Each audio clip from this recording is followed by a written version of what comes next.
जर तुम्हाला पित्तशामक म्हणून जर ताक वापरायचं असेल, तर त्याच्यासाठी लागणारं दही, त्याचे पण काही नियम आयुर्वेद सांगतो. तर त्याच्यासाठी लागणारं दही हे साधारण जास्त आंबट नसावं. 6 ते 8 तासात विरजलेलं असं दही ताकासाठी वापरायला हवं आणि असं दही जेव्हा आपण ताक करण्यासाठी वापरतो, तेव्हा 1 भाग दही आणि 3 भाग पाणी असं एकत्र करून छान घुसळायचं, बऱ्यापैकी घुसळायचं, जेणेकरून सगळे कण एकमेकांमध्ये एकजीव होतील आणि ते ताक आपल्याला एकसंध दिसेल. आणि त्याच्यानंतर तुम्ही त्याच्यामध्ये सैंधव घालू शकता, कोथिंबीर घालू शकता, त्याच्यामध्ये जिरेपूड घालू शकता आणि खडीसाखरही घालू शकता.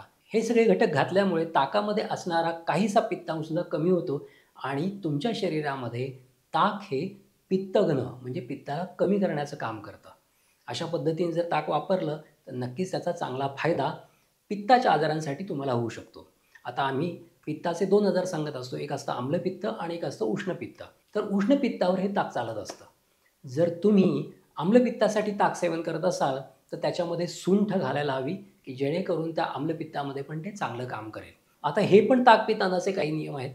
सकाळी उठल्या-उठल्या ताक पिऊ नये. नंतर जेवताना थोडं-थोडं सिप-सिप ताक पिलं तर चालणार आहे. जेवणानंतर अर्ध्या तासाने ताक पिलं तर चालणार आहे.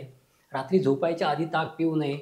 जर ह्या गोष्टी पाळल्या नाहीत, रात्री कधीही ताक पिलं, तर त्याचा परिणाम तुमच्या शरीरामध्ये पित्त वाढण्यामध्ये होऊ शकतो. हे लक्षात ठेवा.